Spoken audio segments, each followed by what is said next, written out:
నమస్తే. భగవద్గీతలో 15వ అధ్యాయం పురుషోత్తమ ప్రాప్తి యోగంలో 5వ శ్లోకం. నిర్మాణ మోహాజిత సంగ దోషాః అధ్యాత్మ నిత్యా వినివృత్త కామాః ద్వంద్వైర్విముక్తా సుఖ దుఃఖ సంజ్ఞైః గచ్చంత్య మూఢాః పదమవ్యయం తత్.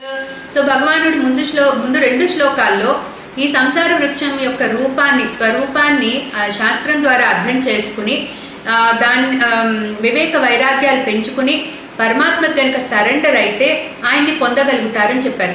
బట్ ఈ 2 వివేక వైరాగ్యాలు పెంచుకోవాలన్నా లేకపోతే స్వరూపం తెలుసుకోవాలన్నా కూడా 7 లక్షణాలు అవసరం అని చెప్తున్నారు. సో ఆ 7 లక్షణాలు ఇక్కడ చెప్తున్నారు. నిర్మాణ మోహ ఫస్ట్ 2 అంటే మమ అనే భావన వదిలిపెట్టాలి. నేను నాది అనే భావన వదిలిపెట్టి మోహము అంటే నేను కానిది నేను అనుకోవడం, అంటే ఈ బాడీ మైండ్ అండ్ ఇంటెలెక్ట్ నేను అనుకుంటున్నా, కానీ మన రియల్ స్వరూపం అది కాదు కదా.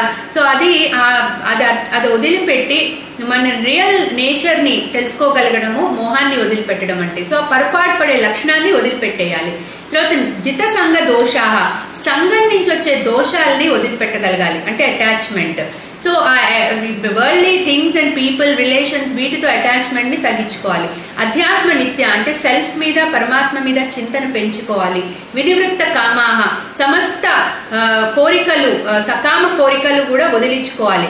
ద్వంద్వై విముక్త సుఖ దుఃఖ సంజ్ఞై, సుఖ దుఃఖాల నుంచి వచ్చే ఈ ద్వంద్వాలు ఏవైతే ఉన్నాయో వాటన్నిటి నుంచి కూడా విముక్తి పొందాలి.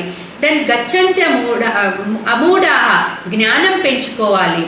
సో అటువంటి ఈ 7 లక్షణాలు కలిగి ఉన్న వాళ్ళు ఈ సంసారం యొక్క స్వరూపాన్ని అర్థం చేసుకుని వివేక వైరాగ్యాలు పెంచుకొని నాకు సరెండర్ అవ్వగలుగుతారు అర్జున అని భగవానుడు సరెండర్ అయ్యి ఏమంటున్నారు, గచ్చంత్య పరం అవ్యయం తత్. సో వాళ్ళు అవ్యయుడినైనా నా దగ్గరికి చేరుకోగలుగుతారు, ఇంకా వెనక్కి రావాల్సిన అవసరం ఉండదు.